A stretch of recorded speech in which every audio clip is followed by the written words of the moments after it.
ভিন্ন আর নতুন এক আফগানিস্তান দেখছে বিশ্ব। অল্প দিনেই আফগানরা অর্থনীতিতে যেই সাফল্য দেখাচ্ছে তা অবাক করে দিচ্ছে সবাইকে। এমনকি তাদের সফলতার স্বীকৃতি দিচ্ছে জাতিসংঘ সহ খোদ পশ্চিমা বিভিন্ন সংস্থাও। বছরের পর বছর ধরে যে আফগানিস্তানের নাম শুনলেই ভেসে আসত যুদ্ধ, সংঘাত, হামলা আর ধ্বংসযজ্ঞের খবর, সেখানে এবার তারা একের পর এক দিচ্ছে সাফল্য আর স্বনির্ভর এক জাতির খবর। শূন্য হাতে শুরু করে তারা এখন শক্তিশালী অর্থনীতির বার্তা দিচ্ছে। কিন্তু কিভাবে সম্ভব? কিভাবে আফগানরা এত দ্রুত সাফল্যের দেখা পাচ্ছে? মার্কিন যুক্তরাষ্ট্র আফগানিস্তানের ক্ষমতা ছাড়তে বাধ্য হলেও আর্থিকভাবে দেশটিকে পঙ্গু রাখার সব চেষ্টাই অব্যাহত রেখেছে। মার্কিন ফেডারেল রিজার্ভে থাকা আফগানিস্তানের কেন্দ্রীয় ব্যাংকের রিজার্ভের প্রায় $10 বিলিয়ন আটকে দিয়েছে ওয়াশিংটন। পাশাপাশি পশ্চিমা ইশারায় প্রায় সারা বিশ্বের সঙ্গে কূটনৈতিক বিচ্ছিন্নতার কারণেও অনেকটা অর্থনৈতিকভাবে একঘরে তালেবান সরকার। আফগানিস্তানের বদলে দেওয়ার সূচনাতে শুধুমাত্র দুর্নীতি বন্ধ করেই পুরো অর্থনীতির চিত্র পাল্টে দিয়েছে দেশটির ইসলামী আমিরাত। যে আফগান রুপির মান ছিল নিম্নমুখী, সেই রুপি এখন রেকর্ড গড়ছে। 2023 সালের তৃতীয় প্রান্তিকে বিশ্বের সবচেয়ে সেরা মুদ্রা আফগানিস্তানের আফগানি। এমনকি পারফরমেন্সে শক্তিশালী মার্কিন ডলারকেও ছাড়িয়ে গেছে আফগান মুদ্রা। পশ্চিমা গণমাধ্যমগুলোতে যাদের নিয়ে সবসময় নেতিবাচক খবর উপস্থাপন করত, তারাও ঢেকে রাখতে পারেনি তালেবানের অর্থনৈতিক সাফল্যকে।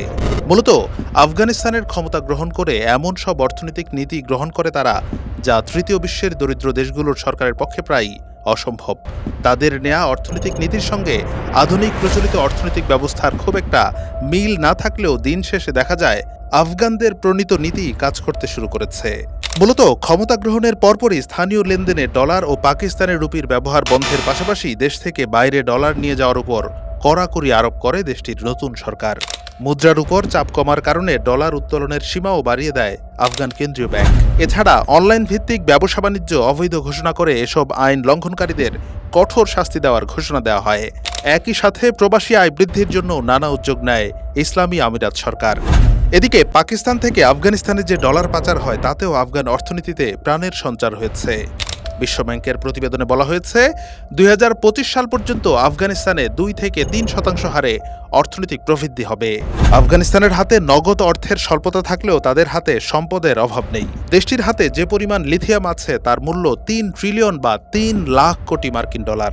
এছাড়া লৌহ, স্বর্ণের খনি ও অন্যান্য রত্নভাণ্ডার তো আছেই। আর এই সম্পদের কারণেই পশ্চিমা বিশ্বের নিষেধাজ্ঞা সত্ত্বেও দেশটির দিকে বন্ধুত্বের হাত বাড়িয়ে দিয়েছে বিশ্বের অপর পরাশক্তি চীন। পাশাপাশি তুরস্ক সহ অন্যান্য দেশও বসে নেই। তারাও চেষ্টা করছে আফগানিস্তানের ইসলামী আমিরাত সরকারের সঙ্গে সুসম্পর্ক বজায় রাখার। যুদ্ধবিধ্বস্ত আফগানিস্তানের অর্থনৈতিক চাকা সচল করতে বড় অবদান রাখছে কৃষিখাত। দেশটিতে প্রচুর পরিমাণ ডালিম চাষ হয়, যা উৎপাদন ও রফতানিতে শীর্ষ দেশগুলোর মধ্যে অন্যতম। এতদিন সাধারণ ফল হিসেবে ডালিম রফতানি হলেও এখন সেটি পানীয় আকারে রফতানি হচ্ছে। পামির কোলার সাফা নামের পানীয়টি বিশ্বজুড়ে ইতিমধ্যেই হইচই ফেলে দিয়েছে। অথচ এই কদিন আগেও বিশ্বে আফিম উৎপাদনের শীর্ষে ছিল আফগানিস্তান। তারা এখন আফিম ছেড়ে ফল উৎপাদন ও রফতানিতে মনোযোগী হয়েছে। দেশটি আয়তনে যথেষ্ট বড় হলেও সেখানে চাষযোগ্য জমির পরিমাণ খুবই কম।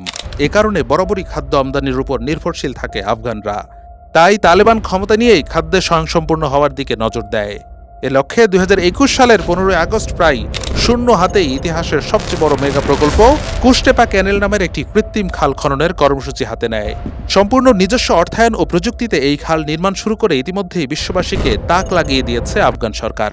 খাল বলা হলেও আসলে 108 মিটার প্রস্থ ও 285 কিলোমিটার দৈর্ঘ্যের একটি পুরুদস্তুর নদী এই কুশটেপা ক্যানেল। এই খালের মাধ্যমে প্রায় 6 লাখ হেক্টর জমিতে সারা বছর স্থায়ী সেচের ব্যবস্থা করা যাবে, যা বাস্তবায়ন হলে আফগানিস্তান শুধু খাদ্যে স্বয়ংসম্পূর্ণ দেশেই পরিণত হবে না, বরং তারা গম রফতানিকারক দেশেও পরিণত হতে পারে, যা আফগান অর্থনীতির চিত্রই পাল্টে দিতে পারে। আফগানিস্তান আন্তর্জাতিক চাপ এবং নিষেধাজ্ঞাকে মোকাবেলা করে যেভাবে একের পর এক সাফল্য অর্জন করছে, তা বিশ্ববাসীর জন্য যেমন চমক, তেমনি অনেকের কাছে গবেষণারও বিষয় হয়ে উঠছে। তাই অনেকেই বলছেন, স্থিতিশীলতা ধরে রাখতে পারলে 1 দশকেরও কম সময়ে দেশটির অর্থনীতি এতটাই মজবুত ভিত্তির উপর দাঁড়িয়ে যাবে, যা অনেক দেশেরই ঈর্ষার কারণ হবে।